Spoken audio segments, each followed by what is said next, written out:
Finally, Power Virtuoso is back. Together with Spear, it's a really strong build currently in Guild Wars 2 PvE. In this guide, I will explain all you need to know about this build. I'm Surma, and without much further ado, let's jump right in. So let's start with the gear. You want to run full Berserker gear with Rune of the Dragon Hunter. The only assassin's pieces you want to have is your pants. The reason for that is you want to reach exactly 60% of crit chance. And you are able to do that with just the pants and 4 precise infusions. If you don't can afford full infusions, so 4 precise and the rest power, the easiest way to do that is to just swap the amulet for a precision one, so assassin stats, and all other pieces of equipment berserker, and you will get slightly above the 60% you need. But it's really close, so it's a cheap alternative to do that. But let's say you have the infusions. You would like to reach exactly 2008 to reach perfect 60%. We will get to it why later, because 60% is not enough for normal characters to crit cap. And then you want to use your Relic of Fireworks for more strike damage. When you cast a skill that has a recharge time from 20 seconds or more. And then you use, of course, Spear and Dagger Sword. On both weapon sets you have accuracy and force to, let's say, crit cap more easily. You also want to have a Jadebot core tier 10 if you can afford it, not only to get more maximum HP, but also to increase your damage. We will get to that later in the trades. For food, you want to run like normal for power builds, cilantro, limes, or wheat steaks, because you want to get maximum power and ferocity, and the chance to lifesteal on critical hit is also a little damage increase as well. And then you want to run either superior sharpening stones or potent superior sharpening stones from longer duration and more damage. Both are equal, just these ones are longer duration. Now to the traits. You're playing Virtuoso, and as a power build, therefore you want domination and dueling. You get some vulnerability application when you interrupt foes, and some more illusion strike damage, which is really important on this build. Then you get some more vulnerability on dazes, and 10% more damage against foes that have lower health percent than you. You will almost always keep that up if you don't get hit. And then some more damage for each Vuln stack, which is in PvE almost always 25, so you get 12.5% more damage from this minor trait, really good. And then this trait is really strong, you get more damage against foes with no boons. Of course, a lot of PvE foes don't have boons. And also disabling a foe removes boons from them.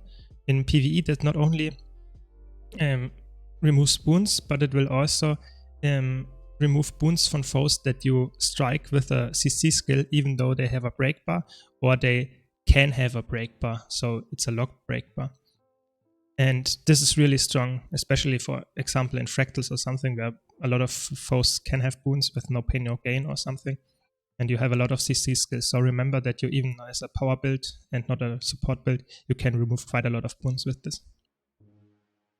Then dueling, gain some vigor, really nice. 50% uptime by yourself.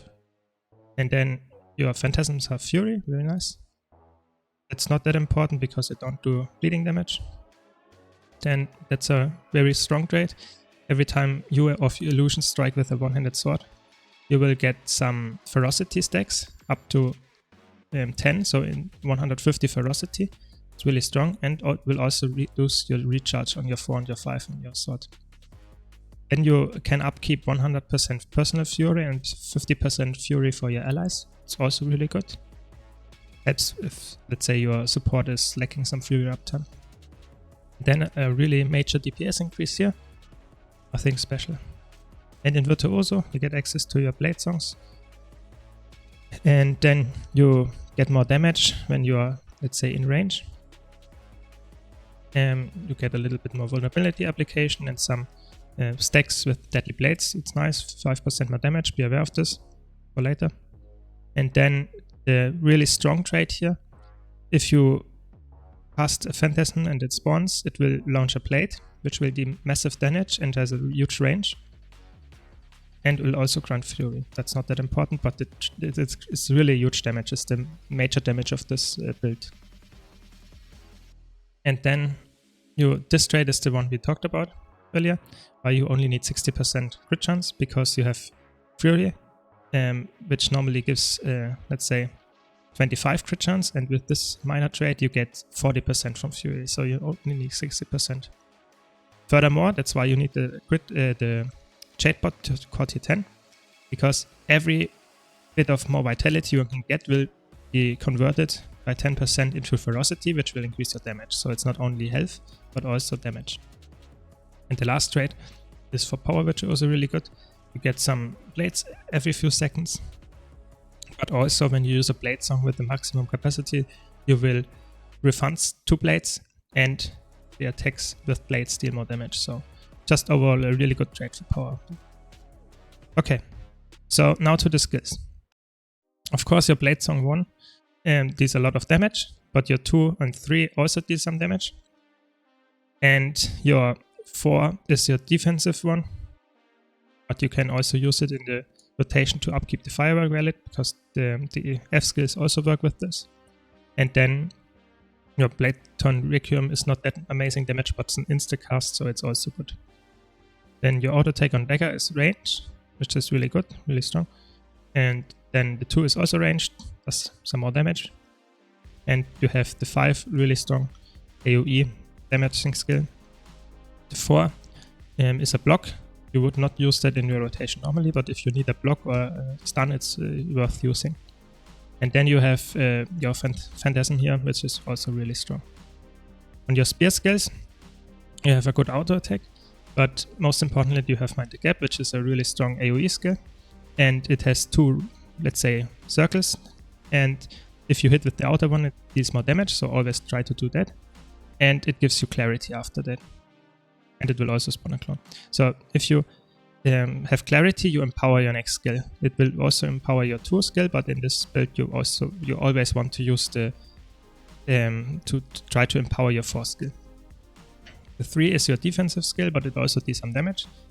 It heals you and evades, and also gives some condition removal, so if you need it, you can use it outside of your rotation, but it does more damage than the auto attack, so it's in the rotation. 4 skill spawns 1 Phantasm that throws a spear, which deals heavy damage, but will also remove boons. And if you empower it by clarity, you will spawn instead 2 Phantasms, which is really strong. So always try to do that. And then the 5 skill is a really strong AoE damage skill. If you empower it by clarity, it will also stun. And it's a teleport, so be aware of that. You can teleport into the target with this skill. But it will also reset your 2 skills, so you do a little combo of 2, 4, to get the empowered 2 Phantasms, then do the 5 to do some damage and reset the 2, and do the 2. And if you reset it with the healing skill, you can use again the Phantasmal Lancer, so you can spawn 4 in rapid succession. For utility skills, you want to have, of course, Signet of Ether, because it will reset by 100% the cooldown of every Phantasm you have, really strong. Be aware that it's, let's say, wasting your healing skill in most of the time, so if you really need it, you should use it, because if you're dead, you deal less DPS than if you, let's say, wasted your healing skill and lost some DPS there. But in most cases, your healer should take part of that, so always try to use this in the rotation, because it's a major DPS increase. And you have some damage and boon removal with this skill. It's a Phantasm, really strong. And then you have Rain of Swords, an AoE skill that also deals quite a lot of damage. And then you have your instant cast mantra, which you should charge before the fight, and then just always use it when it's at 2 stacks. And then you have 1000 Cuts, a lot high damaging skill, is instant cast as well, and deals quite some damage. So if you feel you need to, let's say, play more specialized or defensive skills, you can swap out Rain of Swords, for example for Portal, if you need some portaling, like in the End of Dragon Strikes, the last one. Or if you need some more CC, you can swap to Mantra of Distraction, or even Sword of Decimation. There are quite a lot of options for CC on this build. And then if you need stability, you can use Mantra of Concentration. It's not that long stability, but it's instant cast as well if you charged it. So it could be a lifesaver. And of course, you could also swap to Blink if you really need a teleport. Your elite skill is also a damage loss if you swap it out, but of course, if you need more CC, this is a heavy CC skill, Signet of Humility, you can swap to that as well. And last but not least, you have quite a lot of CC if you need it. So if there's a break bar and your team struggles to break it, you can do quite a lot of CC. Your Bladesong Dissonance does CC. If you empower your 5 skill, it will stun for 3 seconds and it's a heavy CC skill. Like I said, you have a lot of utility options to swap for CC.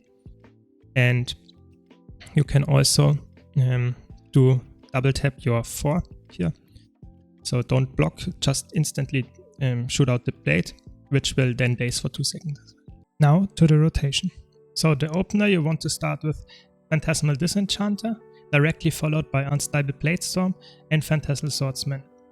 While you cast this Phantasmal Swordsman, you will want to use Bladethorn Requiem, so your F5, and immediately follow up with Blade Call. And then swap weapon. After that, you're in the loop. The spear loop starts out pretty heavily reliant on using your combo. So you will start with your 2, instantly followed up by your 4. Be aware that you have to hit the 2 in the outer ring to deal maximum damage. And spawn 2 phantasms after. Then you cast Signet of Ether, Mental Collapse, and 1 charge of your mantra. Meanwhile, you also cast the instant ability of 1000 Cuts. Then you use Mind the Gap again, followed up by Phantasmal Lancer, and then you use your first Bladesong, which is Bladesong Harmony. Then you use Rain of Swords and Phantasmal Disenchanter. After that, you fill with auto attacks, and you just repeat Mind the Gap whenever it's off cooldown, and use Bladesong Sorrow to keep up your Fireworks Relic. And then some auto attacks, Mantra of Pain to fill, until you have Mind the Gap up again and use your F3 and your Phantasmal Lancer. Your imaginary version can be fit in as well, but you can also keep it for a little bit of defense if you need it. After the Phantasmal Lancer, you will want to swap weapon. You immediately want to go and start casting Phantasmal Swordsman, followed up by your 2 skill and then your 3 skill. Some auto attacks until you can do Bladesong Harmony with 5 blades. Dagger is rather easy because you just want to fill with auto attacks and cast Mantra of Pain and Blade Call of cooldown. You also want to cast the Phantasmal Disenchanter when it's back from cooldown. And as soon as the Phantasmal Swordsman is back, you want to cast Phantasmal Swordsman, Bladethorn Requiem, and Unstable Bladesong is the last skill, and swap back to Spear. This concludes the loop. Be aware that you should use Mantra of Pain under both buffs you get periodically, which are Deadly Blades as well as Fencer's Finesse, to increase the damage it does. Always cast the Bladesong with 5 blades if you can. This is especially important for the Bladesong Harmony. Firework Relic triggers of all of the Bladesongs except for your F1. And your Distortion can be used to maintain Deadly Blades and also trigger the Firework Relic, but you should be aware that it's also a very strong defensive skill, so sometimes it's worth it to keep it. Bladethorn Requiem and Bladesong Distortion can only proc the relic in melee range. If you enjoyed this video and found it helpful, please leave a like. If you have any questions, leave them in the comments. Thanks a lot for watching, and if you want to see more content like this, don't forget to subscribe. Hope to see you in the next video.